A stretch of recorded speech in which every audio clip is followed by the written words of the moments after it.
Welcome to Truth Behind History. If you're interested in uncovering the forces that shaped our world, you're in the right place. Today, we're diving into one of the most transformative periods in European history, the era of recovery, discovery, and global expansion. The Middle Ages were marked by feudalism, limited social mobility, and regional economies, but as Europe recovered from the medieval period, a new world began to emerge. Economic shifts, population growth, and technological advancements paved the way for what we now call the Age of Exploration. So, let's break it down and explore how Europe transitioned from a landlocked medieval society to a dominant force in global exploration. Alright, let's set the stage. Europe in the late medieval period was undergoing massive changes. The rigid feudal system that had governed society for centuries was starting to crumble. Trade networks were expanding, new technologies were being developed, and political structures were evolving. First, we have post-medieval transformation, a fancy way of saying Europe was shifting from its medieval roots.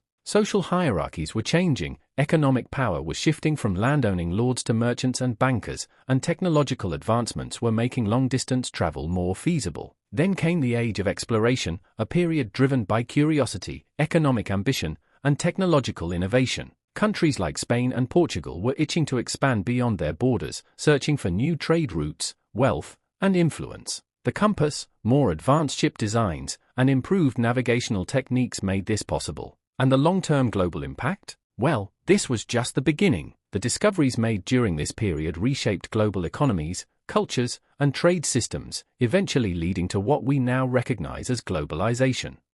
Now, all of this exploration and economic change didn't happen in a vacuum. Europe's population was exploding. Between the year 1000 and the Black Death in 1348, the population nearly tripled, reaching almost 100 million people. Cities grew, economies expanded, and trade flourished. This led to urbanization growth, people moving away from rural farmlands and into cities, where new economic opportunities were emerging. Larger populations meant more labor, more commerce, and a greater need for food and resources. Then we see a life expectancy increase, a direct result of better diets, improved sanitation, and some medical advancements. Sure, it wasn't the modern world yet, but after the devastation of the Black Death, populations began rebounding, and people, especially the elite, started living longer, often past the age of 55. And perhaps most crucially, there was social class mobility. The rigid social structure of the feudal system began to break down. Trade and industry provided new ways for people to rise economically, giving birth to an emerging middle class. No longer was wealth solely tied to land ownership, now merchants, bankers, and entrepreneurs could wield power too. So, why did Europeans suddenly get the urge to sail across the ocean and explore unknown territories? Well, three major factors played a role. First, the motivations for exploration. Europeans were driven by wealth, trade, and religious expansion. They wanted access to luxury goods like spices, silk, and gold, but they were also determined to spread Christianity. Traditional land routes to Asia were controlled by powerful empires like the Ottomans, so Europeans sought alternative sea routes. Then, there were the key explorers and voyages. We've all heard the names: Columbus, Magellan, Vasco da Gama. These navigators expanded European influence across the globe. Columbus stumbled upon the Americas in 1492, Magellan's expedition circumnavigated the globe, and Vasco da Gama found a direct sea route to India, securing Portugal's dominance in spice trade. And the global impact? The discovery of new lands didn't just change maps, it changed everything. Global trade boomed, political power shifted, and cultures mixed in ways never seen before. This era marked the beginning of what we now call the Columbian Exchange, a massive transfer of goods, crops, animals, and even diseases between the Old World and the New World.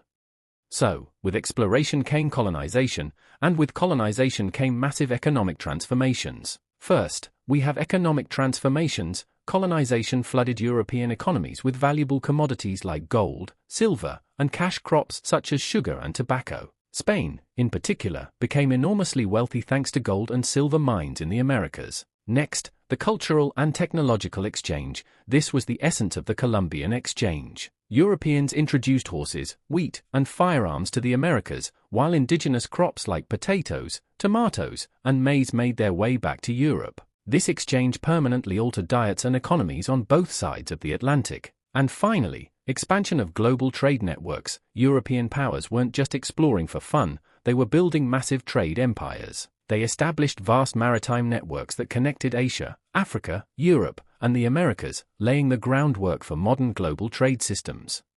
Alright, now let's talk about something that people today can definitely relate to: inflation. The 16th century saw what historians call the price revolution, a period of rising prices across Europe. But what caused it? Well, let's break it down. First, we have rising prices and inflation. With the massive influx of gold and silver from the Americas, particularly from Spanish-controlled mines in Peru and Mexico, European economies were suddenly flooded with new money. But when you rapidly increase the supply of money, what happens? Yep, inflation. Prices soared, and currency was devalued. Now, who suffered the most? That brings us to the impact on wages and living standards. Wages stagnated while the cost of essential goods, like food, clothing, and housing, skyrocketed. This disproportionately affected the lower classes, who struggled to afford basic necessities. But not everyone lost out. The economic shifts in trade meant that merchants and investors, especially those who traded in commodities, benefited. As prices rose, those who controlled goods in high demand made enormous profits.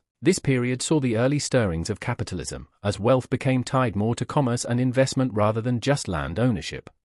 Now, let's shift gears and talk about something that kept all those growing European cities fed: agriculture. You see, medieval farming was inefficient, land was overworked, crop yields were low, and food shortages were common. But that started to change with new farming innovations. First, we have the three-field system. This was a game changer. Instead of planting the same crops on the same land every year, farmers rotated crops across 3 fields. One field would have wheat or barley, another would have legumes like beans or peas, and the third would be left fallow to recover nutrients. This boosted soil fertility and drastically increased food production. Then came improvements in tools. The heavy plough and horse collar made ploughing more efficient. The heavy plough could cut deeper into Europe's dense, clay-heavy soils, making farming more productive. And the horse collar? It allowed horses to replace oxen for ploughing, speeding up work and improving efficiency. And what was the result? Increased food supply, which supported population growth, encouraged urbanization,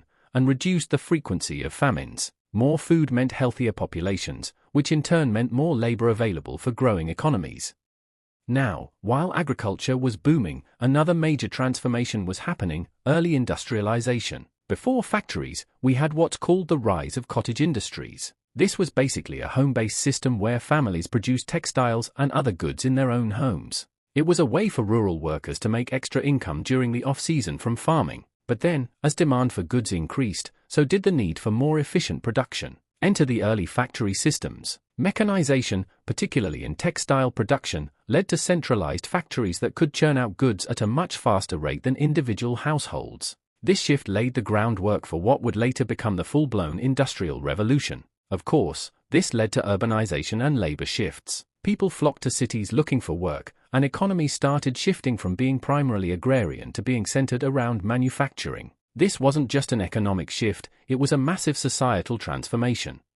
With all these economic and industrial changes, European trade was expanding like never before. First, we have the expansion of global trade. European nations established vast sea routes that connected Europe, Asia, Africa, and the Americas. This wasn't just about discovery anymore, this was about domination. Then there were the major commodities exchanged. The demand for spices, silk, and precious metals exploded, fueling trade networks that stretched across continents. Manufactured goods from Europe were traded for raw materials from the colonies, creating the first true global economy. And who were the big players? That's where the rise of maritime powers comes in. Nations like Portugal, Spain, and the Dutch Republic dominated global trade networks. Their powerful navies and merchant fleets allowed them to control trade routes, establish colonies, and amass massive wealth.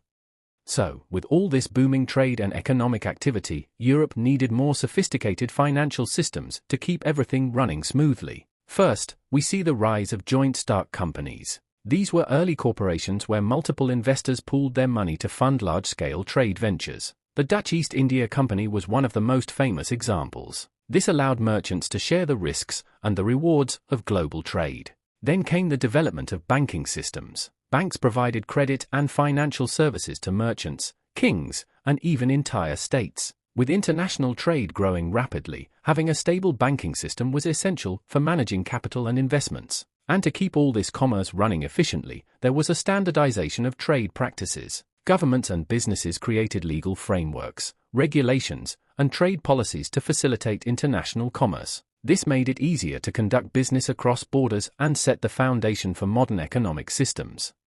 So, let's wrap this up. The transformation of Europe during this period was monumental. Economic, technological, and social changes reshaped European society, moving it away from its medieval past and into the early modern era. The global impact of exploration was just as significant. European expansion connected continents, leading to long-lasting economic and cultural exchanges that still shape our world today. And what's the legacy in the modern world? Well, this era laid the foundation for global trade, industrialization, and modern economic systems. The world we live in today, with interconnected economies, international commerce, and powerful financial institutions, can all be traced back to these transformations. And that's it for today. If you found this interesting, make sure to like, comment, and subscribe for more deep dives into history. And if you're craving more, check out some of my other videos where we explore different periods of history and uncover the hidden forces that shaped our world. Thanks for watching Truth Behind History.